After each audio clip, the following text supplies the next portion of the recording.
Welcome to Roleplaying History, the podcast where we explore the history of role-playing games. I'm Wayne Davis, and I'll be your guide for today's tour. Episode 51, D&D Beyond and Digital Toolsets. Normally on this program, we examine the history of a game system, or a game creator. Every once in a while, we do a deep dive on a topic that doesn't fall into one of these categories, but over the course of the first year, we haven't done that very often. This week, however, is going to be one of those shows. Digital toolsets have been around in some shape or form pretty much as long as the home computer has been around. But I think we can all safely say they've really become more popular over the past 2.5 years, primarily due to the global pandemic and everybody trying to play their favorite games from home. Numbers pretty much prove this out, but we'll get into that a bit more as we deep dive the various subjects. And we're not just looking at D&D Beyond. Before this episode ends, we'll take a look at a number of different products and systems on the market, so you've got a more comprehensive look at what's out there and what's available. And since I've actually used several of these, I'll be chiming in with some of my own opinions as we go along. Okay, so with the setup complete, it's time to crank up the tour bus and hit the first stop on today's tour, D&D Beyond. D&D Beyond is, and has been since its inception, the official online toolset for 5th edition Dungeons & Dragons. I'll dive deeper into what the program does in a minute, but first, let's do what we always do on this show and explore the history of D&D Beyond. D&D Beyond was designed and created by the folks at Curse LLC. They launched the beta test for the program on March 21st, 2017, before doing an official open launch for the program on August 15th, 2017. At the start, D&D Beyond only offered players the opportunity to create their characters using the basics that were provided in the program. However, if they chose to purchase the relevant books, they could have the materials for any of the available source books from 5e for use for their characters. That being said, the basic rules for D&D were available for use by all for free. On December 12th, 2018, Fandom Inc. announced their acquisition of all of Curse LLC's media assets, and that included D&D Beyond. The price of that deal was not announced. Fandom took advantage of the new acquisition and took steps to increase the offerings. In June of 2019, D&D Beyond added an Encounter Builder toolset and opened it to subscribers for an alpha test. By October of that year, the tool had entered public beta testing. By the end of 2019, the Encounter Builder was available to all users of D&D Beyond. Fandom didn't stop there, though. In February of 2020, they added a combat tracker, which again was initially only available for alpha testing to subscribers. By the end of the year, it had been beta tested and released for use for all D&D Beyond users. On March 25th, 2020, Adam Bradford, who was the vice president of tabletop gaming at Fandom, did an interview with Sci-Fi Wire. During that interview, he reported that D&D Beyond's normal number of new users had doubled over the past few weeks of the COVID-19 pandemic, and further noted that there was, quote, a similar increase in the number of active users, end quote. In April of 2020, the Wall Street Journal reported, quote, Bradford said that the number of registered users has tripled in the past month, and the number of online players at any one time has doubled on average. The uptake has forced the company to accelerate the expansion of its infrastructure, which otherwise would have taken place months from now. End quote. Wow, our first time quoting the Wall Street Journal. It only took us a year. Of course, by now, most of you are aware of this next part, but I believe in being thorough, so let's get to it. On April 13th, 2022, Hasbro, the parent company of Wizards of the Coast, announced the acquisition of D&D Beyond for the price of $146.3 million US. In an attempt to alleviate fears from the gaming community, Hasbro announced at the time that they will fully intend to support all of the previous purchases made on the service, and that they will transfer control of the site into Wizards of the Coast. As of this recording, the deal is still not complete. However, I did see some stuff online just as I was getting ready to record that said it looks like the deal will be completed by May 19th. This is where I have to admit this deal surprised me. Not because Hasbro bought it or that they spent nearly $150 million. I was shocked because I had no idea that Wizards didn't already own D&D Beyond. Whoops.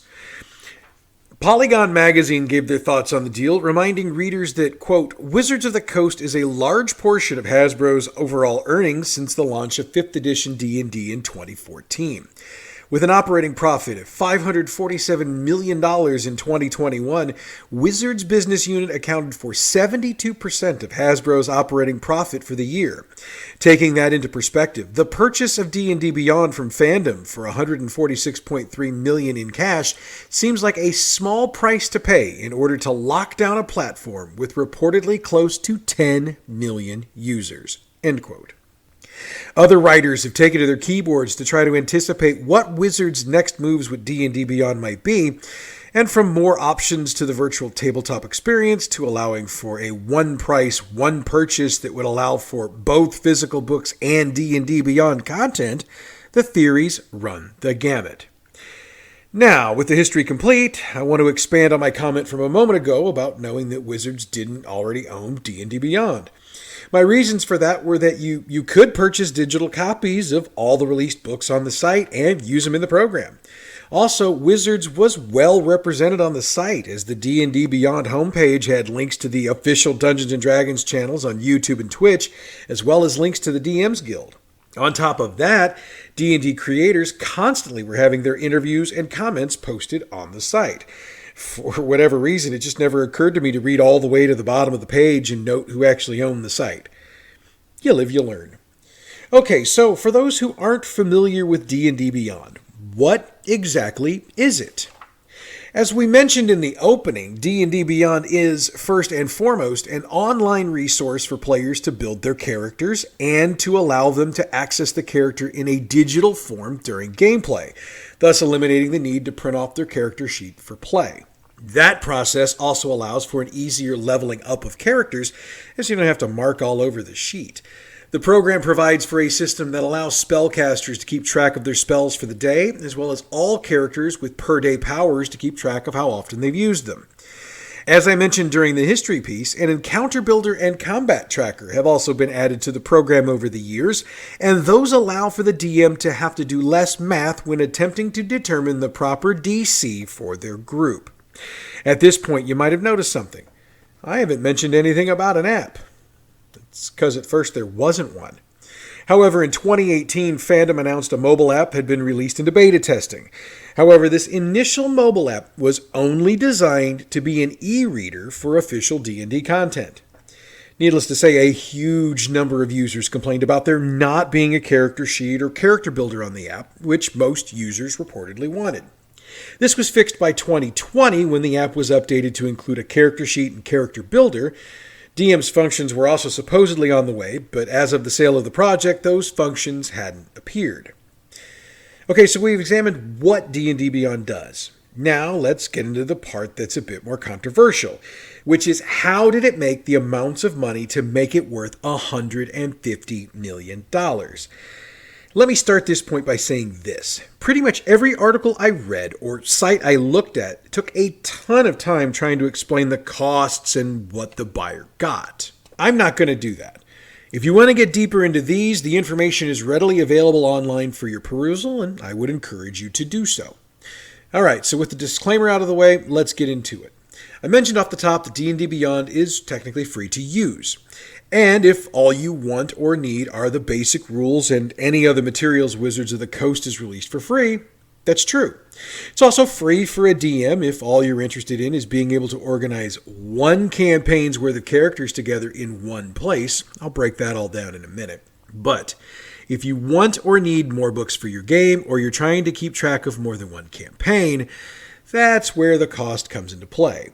Now, the costs for the books range from $20 to $50 depending on the size of the book. My example for that is that the core rule books will run you about $30 a piece, while the new Spelljammer content is on pre-sale for $50. Some adventure modules run you $20, and I do have to note that there are some things in the site marketplace that run $10 or less, but there's typically not a ton of stuff for that price. I should also point out that you don't necessarily need to buy the entire book. In most instances, you can just purchase sections of the book, which would be helpful if you're just looking to add races or classes, skills, or spells to the program, and you're not interested in the entire book for your e-reader usage. Obviously, those sections sell at a reduced rate, but in most cases, most folks just buy the entire book as you get full PDF access to that volume with the benefits reading a book on an e-reader can bring. As of this recording, you could purchase a bundle on the site that would give you everything Wizards of the Coast has published for 5th edition.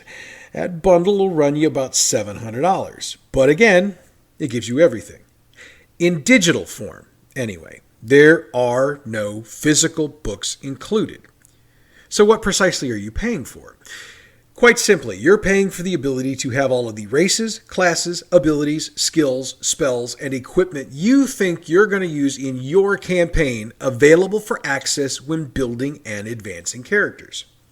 From a DM's perspective, you have access to all of the monsters and magic items as well, making it easier to lay out your campaign from a digital perspective. There's also the option to purchase a yearly subscription to D&D Beyond, and I think that's really tailored more for the DM, as it allows them the ability to share all of the digital purchases they've made with their group, at least for character creation. They can't actually share the digital books, as well as giving them the ability to manage multiple campaigns at the same time. Prices for those plans have varied over the years, and I know I paid about $75 for mine about a year ago. Needless to say, D&D Beyond hasn't been popular with a large portion of D&D players. The criticisms have been plentiful.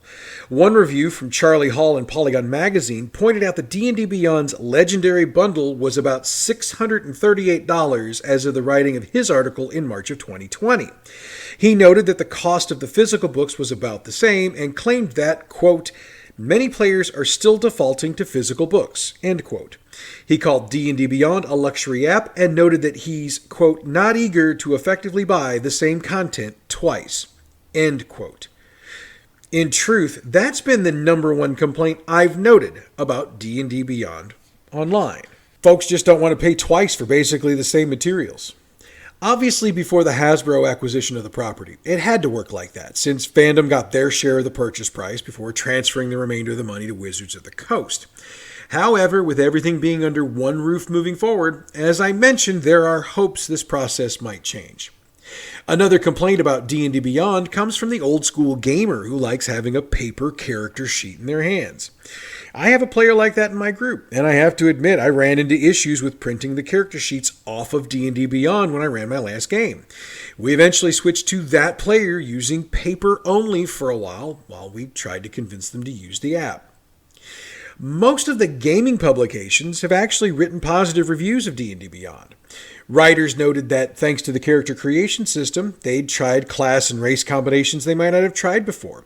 And they also tried various skill loads that, again, they may not have tried if they'd had to write everything out and look everything up.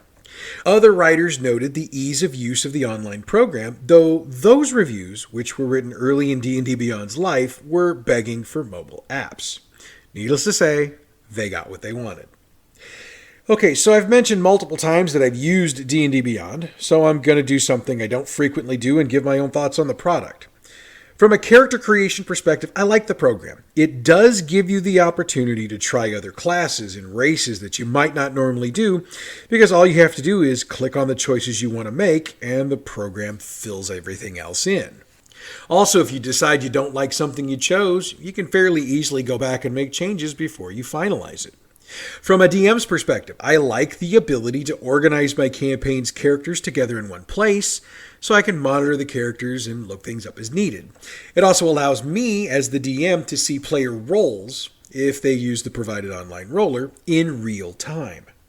However, as my last D&D game ended in early 2022, I don't know if I'll be continuing my subscription or using the product again, and here's my reasoning why. While the online character creator and the other features they've got at present are cool, I'm still, as the DM, required to do a lot of work in the analog style, if you will.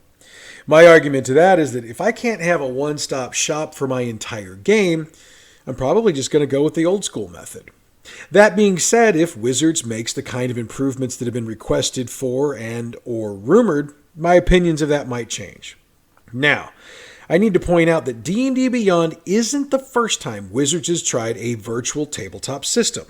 The honors for that go to D&D Insider. D&D Insider was announced at Gen Con in 2007 and was intended to launch with 4th edition D&D in 2008. The idea of D&D Insider when it was announced was that it would be a true virtual dungeon system with virtual miniatures, a virtual dungeon or other setting, and the ability to have your character sheets and die rolls entirely online. Now, if you look at the technology we have now and think back to what we had in 2007, that was kind of a bit of a big sell. D&D Insider was a subscription-only program, but it promised access to all D&D books and materials as they were released. On that end, they met the expectation. DMs and players could use the system to create characters and print them off. Characters could also be saved and updated, and this, as I mentioned earlier, made leveling up characters a lot easier. However, they fell short in the other areas. The virtual miniatures were supposed to be created using a character visualizer, which was a 3D full-body portrait program. However, the system wasn't ever officially completed, and Wizards took legal actions against any third-party providers who attempted to fix and finish the system for use. Furthermore, the virtual tabletop, i.e. the dungeon, wasn't ever fully completed either. Whether it was because of the limitations of the technology of the time or because their visions were a bit too large, it never really worked out. The experiment was ended in 2017 when D&D Insider was ended with the announcement of D&D Beyond for 5th edition. Now, this is another system I used. I have to admit, I was enthralled by the concept of a virtual tabletop system, as I'd had various issues with my own group from time to time during that period. I figured if I could use a virtual tabletop, maybe I could find another group to play with online. So I shelled out for the subscription, only to find out that basically the only thing I could use it for was to manage the characters my nieces and their friends created for the game I was running for them. To that end, it was well worth most of it, but I'd still have rather had everything I'd been promised. I also wanted to make clear that D&D Insider was completely run by Wizards of the Coast, which probably explains why they took advantage of the opportunity to have an outside company develop D&D Beyond. Okay, let's get away from Dungeons & Dragons for a bit. In fact, let's get away from virtual tabletops for a few minutes and look at campaign map creators. Over the years, there have been a ton of programs created that have scratched the map-making itch of the GM who's tired of drawing them all out by hand on graph paper. The first program we're looking at is one of the oldest programs that's still being used for gaming today, Campaign Cartographer. Campaign Cartographer was created by the folks at Pro Fantasy Software in 1993. For you tech types, the CAD engine of the program was based on FastCAD, but most of the code for the program has been written by the publishers. At its core, Campaign Cartographer was originally designed to create world maps for both tabletop role players and miniature wargamers. To that end, the program has a number of features that give you the options to increase elevation, set the climate, and other details of the maps that would be more difficult to do by hand. The original program was so successful, the company added other add-ons to the original program over the years. City Designer allows for the layout of cities of all sizes and has about 2,000 different symbols for use in the creation. Dungeon Designer brought Campaign Cartographer directly into the D&D and fantasy game world with the ability to draw corridors of different sizes, but also being able to draw caves and rooms and other kinds of odd-shaped dungeon rooms. Character Artist Pro allows for the creation of character portraits. Dioramas Pro allows for the creation of terrain and props that can be used for 3D models. Cosmographer takes the Campaign Cartographer concept into space, so systems, planets, starship ports, and the like can be created for your sci-fi game. And Perspectives Pro take the Dioramas Pro concept to floor plans, allowing for 3D models and views. They also have another release that adds more symbols to all of the programs in the line. It should be noted that Campaign Cartographer has been used to illustrate novels such as Shades of Grey by Lizanne Norman, Le Temple des Mortes by Eric Ferris, and Johannes Cabal the Detective by Jonathan L. Howard. And I know I butchered some of those names. Sorry about that. Also, the Forgotten Realms Interactive Atlas, which was published by TSR in 1999, was also created using Campaign Cartographer. Okay, so I've described the program. How was it received? Lester W. Smith, writing in Dragon magazine in September of 1994, it's issue 209 Nerds, said this, quote, "For those who like to invest multiple hours creating detailed maps for their campaigns and who have the hardware to take advantage of the program, the Campaign Cartographer software allows them to create, store, modify, and copy maps more beautiful than they could have hoped for before. But for GMs with limited time to spend, the program may just be too much." End quote. Overall, he believed that too much program was better than too little and gave Campaign Cartographer a 5 out of 6 rating. And he was not alone. The average rating for the program was in the 8 to 8.5 out of 10 range, with comments similar to Smith's. This is yet another program I've used, and I agree with Lester W. Smith. I have the hardware to run the program, but I found that it takes so much time to create a map. I get frustrated and bored, and I stop before it's done. But if you're one of those who's a stickler for details and you like making maps, this program's for you. If you head to Campaign Cartographer's website, usually they have some sort of deal, some package where you can get the world map builder, the city map builder, and the dungeon builder programs together. When I did that, I think it cost me $90 or $100. Worth it to check it out, especially if, like I said, if you're one of those that really gets into details with your maps.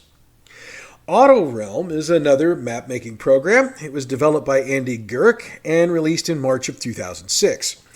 AutoRealm was designed as an open source program and was written primarily in Delphi and only works in Windows and Wine. Reports are out there claiming the GUI will be recoded so that it can be used for Linux, FreeBSD, and Mac OS, but as of this recording, that apparently has not been done. The beauty of the program, if you're a bit more of a programming type, is that it supports various graphic layers, which allows for the use of multiple grids and measurement methods. It has all the tools you need to create a country map for your campaign, and if you're interested, the website is autorealm.sourceforge.net.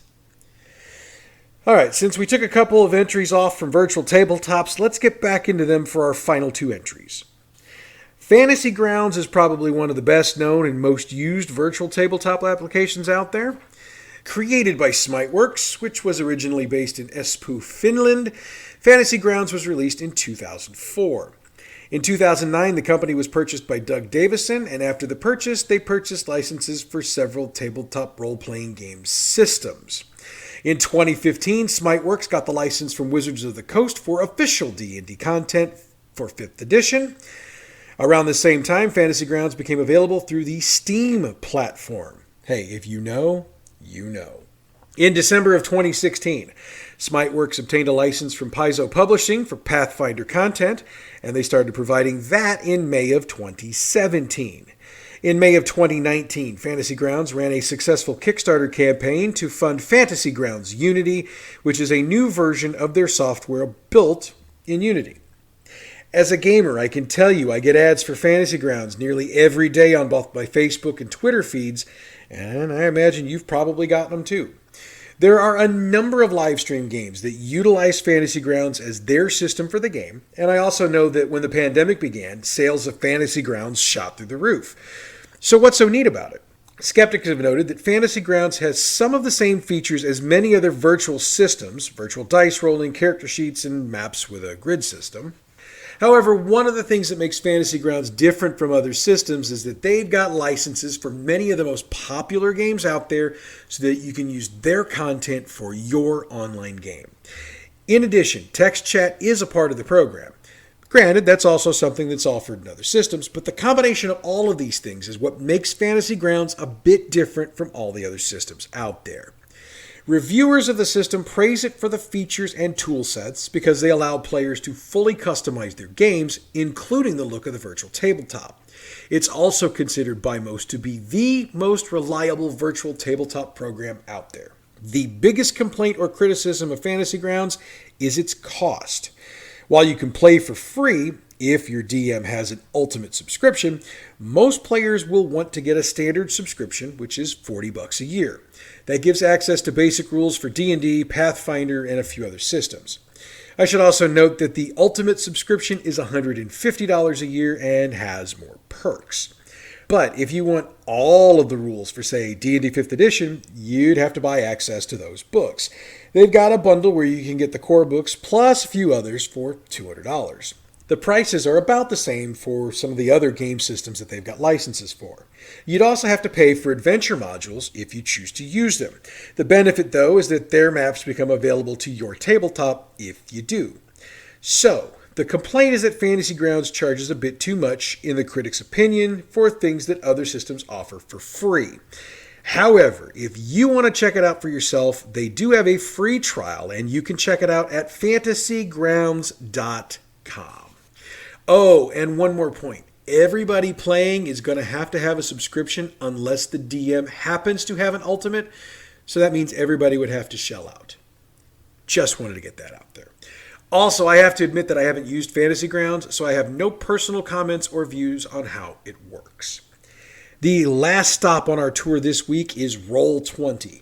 Roll20 was originally conceived as a personal project by college roommates Riley Dutton, Nolan Jones, and Richard Zayas so that they could keep playing D&D together after they graduated college and moved to different cities. Being members of the gaming community, they quickly realized their program could help a whole lot of other gamers. They started a Kickstarter in the spring of 2012 to take the system public. Their initial goal? $5,000. They raised almost $40,000. After the close of the Kickstarter, they ran a short beta testing period before releasing Roll20 to the world in December of 2012. In July of 2016, Roll20 announced that they'd acquired a license from Wizards of the Coast for official D&D material. Along with the announcement, they also released The Lost Mine of Phandelver on the Roll20 marketplace.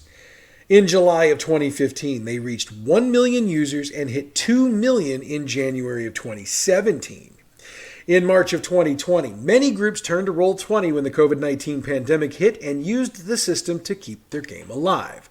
So what is Roll20, and why is it so different from what we've discussed thus far? The beauty of Roll20 is that it's a free system to use. For free, you get a virtual tabletop that you can put your own maps, virtual miniatures, and other visuals onto. The various players can also appear live via webcam, and each player can see each other and the tabletop. Roll20 also offers virtual dice as well as text chat with both group and personal chats allowed. Now, if you're interested in having official product for your game, Roll20 has licenses with most of the major publishers to make their maps and products available for use, and the prices are comparable with what we've discussed in other systems on this show. And if it sounds like I've used the system before, that's because I have. When the pandemic hit, my buddy Jim moved his Star Trek game to Roll20. I do have to point out that we had some issues with the system, particularly with lag, but I've been wondering all along if that wasn't more because my computer was old and some of our internet speeds were slow. That could very well be. Overall, I liked the system, and I've been considering utilizing it again in the future for a one-shot, so we'll see. I know I didn't drop any reviews for this, but I do have this to add. Roll20 was named the gold winner in the Best Software category of the ENnie Awards in 2013, 2014, 2015, and 2016. So there's that. And with that, we come to the end of today's tour. Of course, I suppose I could have also mentioned that you can use Discord for online playing, but Discord's a way different program, and I think that might be another episode. So anyway, speaking of information that I wasn't quite happy with, let's discuss what next week's episode will cover. I've been teasing it for a couple of weeks now, and while a few of you have hit me up on social media to guess, and some of you got it right, by the way, I decided to be a tease and make you wait for today. So, what's it going to be? To celebrate the end of our first year as a podcast, we're going to go back and do a revisit of the very first episode of Roleplaying History. I've pulled the script from that first show, and I've been working on some new material for it because I realized there was a lot of stuff I should have covered at the time, and I didn't. So, next week we end year 1 the way we began it, by taking another look at what led to the creation of role-playing games. You're not going to want to miss that. Speaking of things you're not going to want to miss, make it a point to catch my other podcast, Bad GM's Campaign Build Along. That's the show where we build an entire campaign for you, from setting creation to character creation and to scenario creation. I stretched that word out a bit more than I meant to. In other words, we give you everything you need to run your own game. The system we're using at present is Deadlands Classic, and as a bonus, I've been running my home group through what we've created for the show, and I've been giving feedback on my sessions. In fact, this week we'll create some scenarios, then I'll do a recap of how my group played them out. And I'll just warn you in advance that there's a reason I'm the bad GM. Just saying. Bad GM's Campaign Build Along is available wherever you get your podcasts. The music we use for this show comes from Pixabay.com. Check them out for all your royalty and license-free music needs. Roleplaying History is a production of Bad GM Productions. Follow us on Facebook, Bad GM Productions, Twitter at BadGMP, YouTube Bad GM Productions, Twitch Bad GM, and email badgmproductions@gmail.com. Next week, we go all the way back to the beginnings of this show and revisit our very first episode. Don't worry, though. I'm not going to replay the audio of that show. You're welcome. That's next week. Until then, I'm Wayne Davis, and you're Role-Playing History.